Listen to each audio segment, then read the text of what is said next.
இந்த 2 நாளா எல்லா இடத்துலயும் மோட்டார் பம்புகள் வைக்கப்பட்டிருக்கு. எங்கெல்லாம் மழைநீர் தேங்கியிருக்கோ உடனடியாக அதான் அந்த அகற்ற பணிகளில் ஈடுபட்டிருக்கிறாங்க. ஏன்னா மக்களை என்ன லூசு நினைச்சிட்டு இருக்கீங்களா?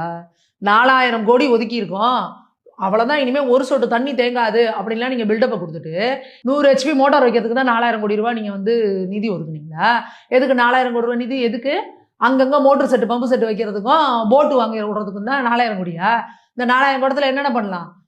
நீங்க எப்ப பார்த்தாலும் இப்ப இதுல வேற இந்த 2-3 நாளா இந்த ஊபிஸுங்க இருக்கானுங்க பாருங்க. ஐயோ, ஆஹா, உதயநிதி பாருங்க, முதல்வர், சின்ன முதல்வர் தூங்கல, நைட்டோட நைட்டா பாக்குறாரு, பகல்லாம் போய் பாக்குறாரு, இங்க போய் பாக்குறாரு, அங்க போய் நிக்கிறாரு. என்ன ஏன் நிக்கிறாரு? எங்க போனார் இவ்வளவு நாள்? வடிகால் பண்ணி எப்ப நீங்க பண்ணிருக்கணும்? மார்ச் ஏப்ரல்ல என்ன பண்ணிருந்தீங்க? இப்ப எனக்கு மத்தியானம் சாப்பாடு குடும்பத்துல எல்லாருக்கும் 1 மணிக்கு நான் சாப்பாடு போடணும்னா எத்தனை மணிக்கு நான் சமையல் ஆரம்பிக்கணும்? 11 மணிக்கு சமையல் ஆரம்பிக்கணும், அல்ல 12 மணிக்காவது நான் சமையல் ஆரம்பிக்கணும்.